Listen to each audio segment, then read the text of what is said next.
Cosmas Indicopleustes, born Constantine of Antioch, was a successful Greco-Syrian merchant who lived during the 6th century AD. He would trade goods from as far away as India and Sri Lanka to the busy markets of Alexandria, where he would settle. Around the year 550 AD, he would retire from the hustle and bustle of the city life to live as a hermit in an isolated monastery in the Sinai Peninsula. In his writings, he would mostly pontificate on the order of the universe, going against the grain to make a rather convoluted yet intriguing, religiously inspired theoretical model for the universe, including a flat earth contained within a box-shaped visible universe.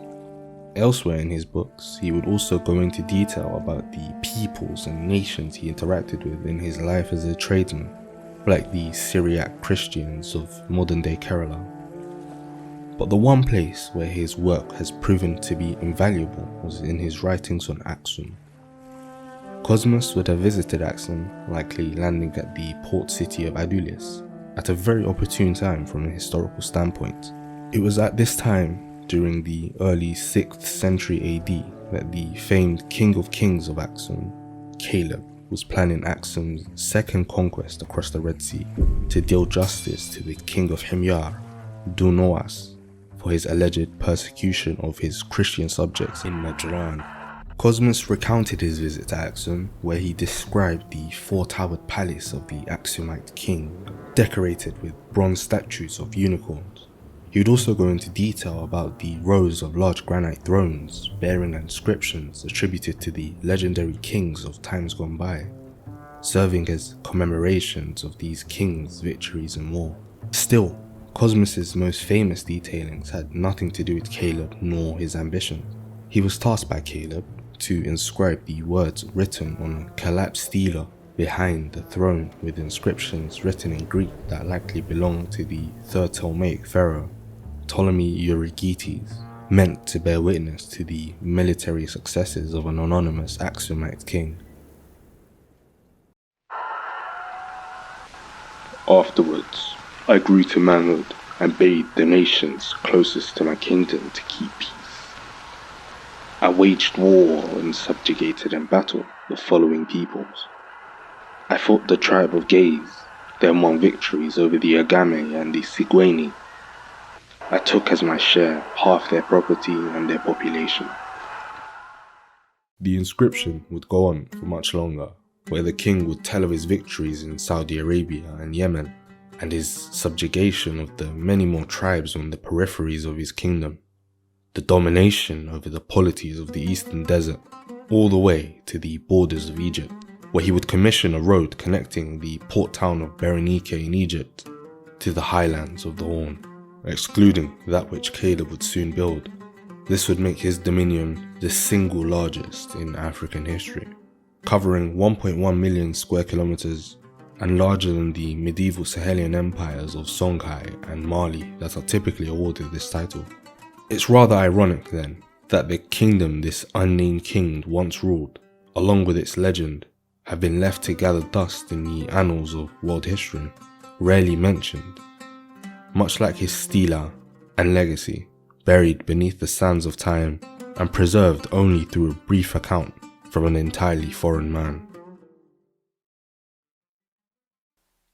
Dusting off the pages of Aksum's history takes us back many generations before its founding. To truly grasp the story of Axum, its people, its ascent, its decline, you must first explore the earlier cultures that laid the groundwork and eventually converged to create the city, the kingdom, and the empire that was Axum. To begin, we must go back many thousands of years ago, to the Neolithic, when Cushitic-speaking agro-pastoralists migrated into the region that would one day become Aksum's core. Here they flourished, developing complex cultures and establishing impressive settlements, such as at Mahal Teglinos and perhaps even Adulis, both of which have been linked to the legendary land of Punt through phylogenetic and archaeological evidence.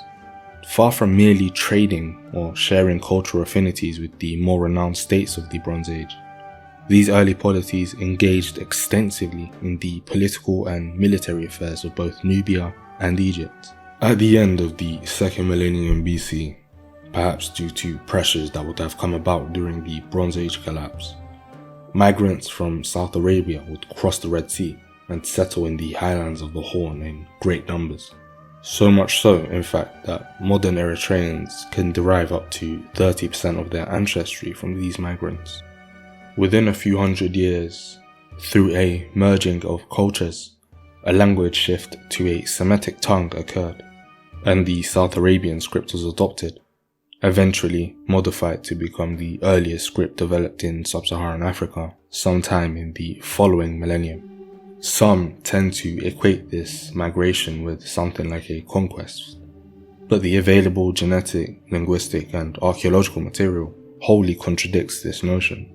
The uniparentals of modern North Ethiopic speakers suggest more South Arabian women than men were a part of this federation.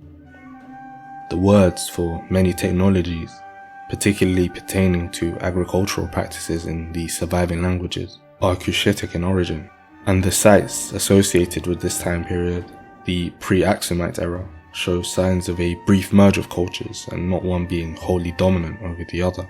In any case, Carlo Conti Rossini believed that the place name Axum has Semitic origins, meaning a dense garden full of grass, perhaps a reference to the verdant greenery of the Ethiopian highlands where the city of Aksum is located.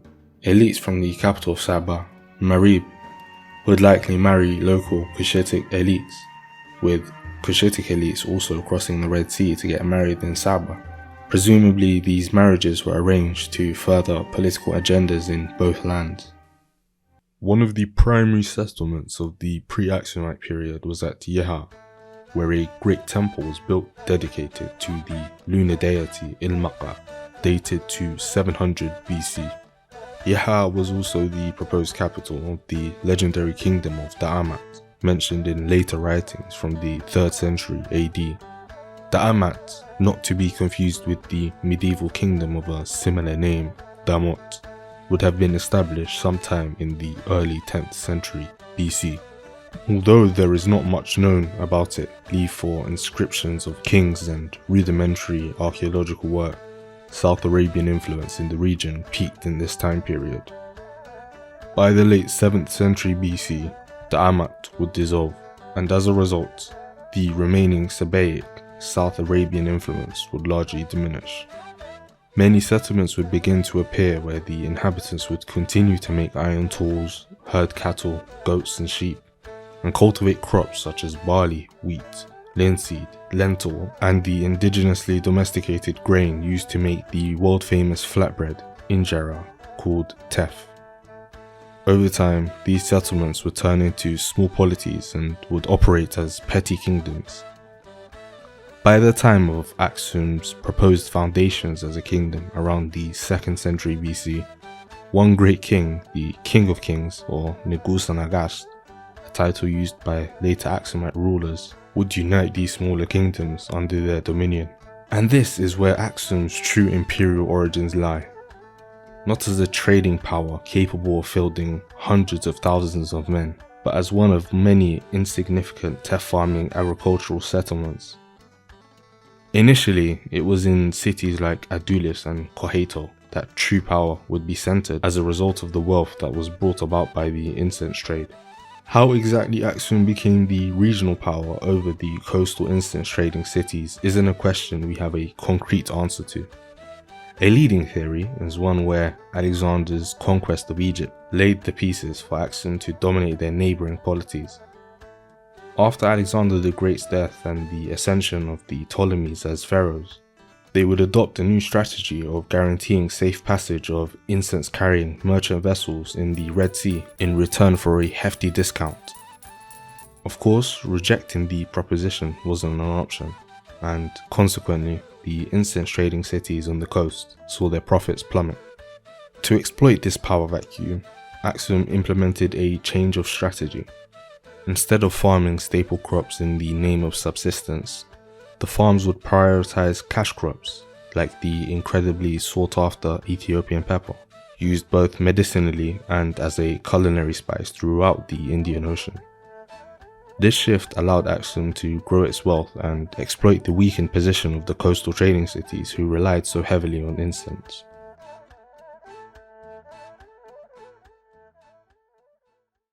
By the time of Aksum's first mention in the 1st century AD, in a Greek trading guide called the Periplus of the Erythraean Sea, the territory ruled by its king, Zoskiles, likely included Axum and Adulis, as well as a now lost city of Ptolemaeus-Theron. Zoskiles was portrayed as a capable ruler, knowledgeable in both Greek reading and writing, despite his heavy-handedness in trade dealings that the author could not have appreciated. It was this strategic role in facilitating trade between the great empires of Rome, Persia, and India that allowed Adulis, and by extension Axum, to grow wealthy.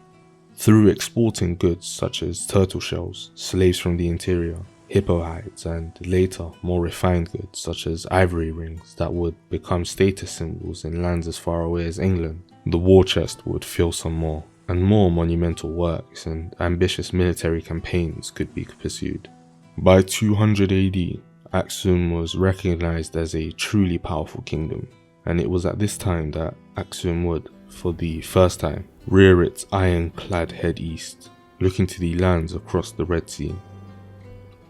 As was, the kingdom was doing very well for itself, but with complete control of the lands to the east and west of the Red Sea would come the complete control of the lucrative incense trade that would make the eyes on the head of any contemporary state water with envy.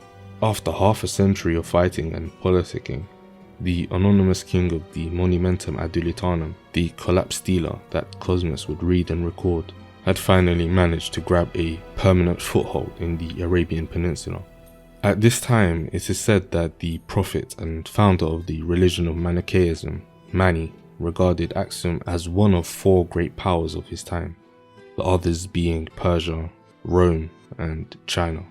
Mani of the 3rd century was a contemporary of King Gadarat, the proposed king responsible for the monumentum adulitanum, and conqueror of Arabia and the Eastern Desert.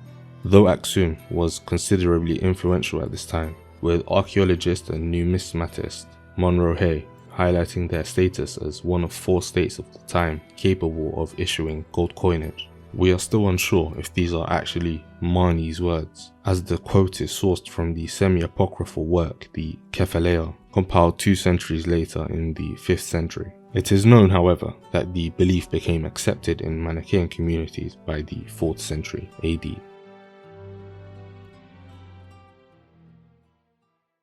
The territorial expansions of Gadarat in Arabia, however, were short-lived.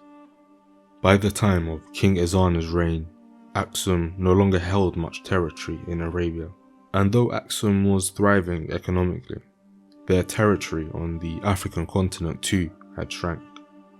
But Ezana, like Gadarat before him, was a prolific warmonger.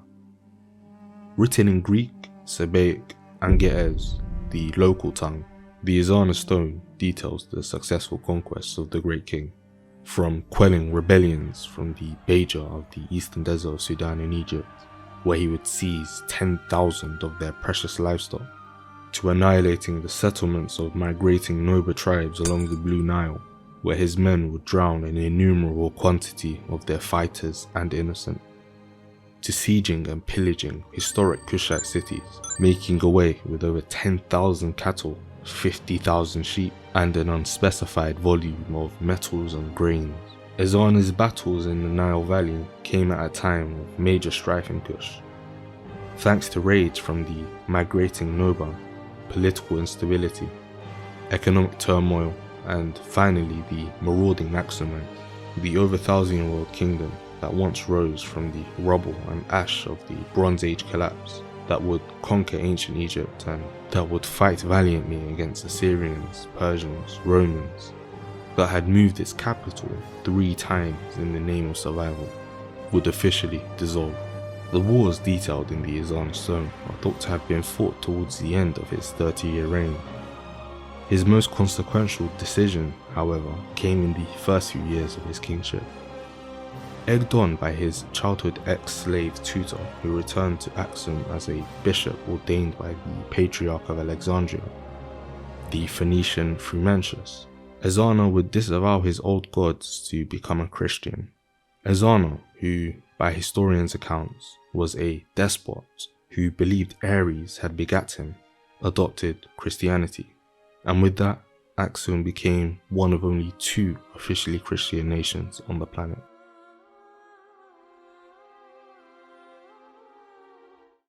The next notable king was Kaleb of the 6th century, and under him, Axum would reach its territorial and cultural zenith. It was during Kaleb's reign that Cosmas Indicopleustes visited Axum, where not only did he document the military exploits of the anonymous king, but also took note of the stunning bronze statues that furnished the lofty palaces of Axum. One such palace, built around this time, was Ta'aka-Mariam. Built in typically Aksumite fashion with blocky pillars, fortified walls, and an overall really harsh look, which could tell us a lot about the people who built it and their proclivity for war. Possibly a result of the numerous sackings Axum has experienced over the last 1,000 years. None of the bronze statues from that era have survived intact to the present day. However, in 1906, only 100 meters north of the palace of Ta'aka-Mariam, a chiseled stone slab dating to the Aksumite era was discovered by a German archaeology team. To the finders, it resembled the base of a human statue, with the feet of the statue it was built to hold measuring 92 centimeters long. Using the average human foot length to height ratio, researchers concluded that, in its finished form, it would have come to a sizable 6 meters tall, comparable to the bronze statue of Nelson Mandela built in Johannesburg in 2013. And still, on top of the monumentalism, Axum's treasury had enough to fund 2 separate naval invasions of the Jewish kingdom of Himyar that had come to dominate southern Arabia in the last few centuries. The first campaign of 518 had one express goal: not to subjugate the populace and fill the royal coffers with plunder, but to put an end to the Christian persecution taking place in Himyar. To this end, the campaign was a resounding success, concluding in the installation of a loyal Himyarite Christian by the name of Ma'ad Karib Ya'fur as king of Himyar, and peace in both lands resumed.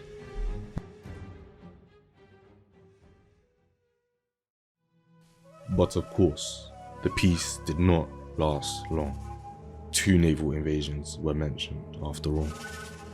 It was only 4 years later, in 522 AD, a Jewish convert and aspiring usurper by the name of Dunuas would lunge at the Christian king Ya'fur with a knife that he hid in his shoes, killing him on the spot.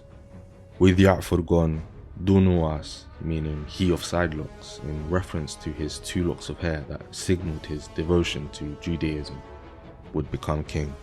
As king, Dunuas would resume the atrocities committed against Christians in his kingdom, with intentions to avenge the persecuted Jews at the hands of Christians elsewhere in the Middle East. It was in the year 524 AD, in the historic city of Najran, that the Kingslayer had gone too far. Dunuas would besiege the city with orders to kill all Christians unwilling to convert to Judaism. When the city could no longer fend off his army, his men would burn churches, take captives, and slaughter the Christians who had settled there, many of whom were Aksumite in origin. A year later, in 525 AD, at the behest of fellow Christian and legendary Byzantine Emperor Justinian the Great, whose ears the atrocities of Dunuas had reached through a refugee from the city of Najran, Kaleb, with an army of 100,000 Aksumites, launched a devastating invasion into Himyar, where he intended to respond to the transgressions of Dunuas in blood and fire. Within the year, the entirety of Himyar would come to heel. The Aksumites would storm the capital, pillaging the palaces and massacring the unwilling non-Christian populace, just as the traitorous Dunois had done in Najran.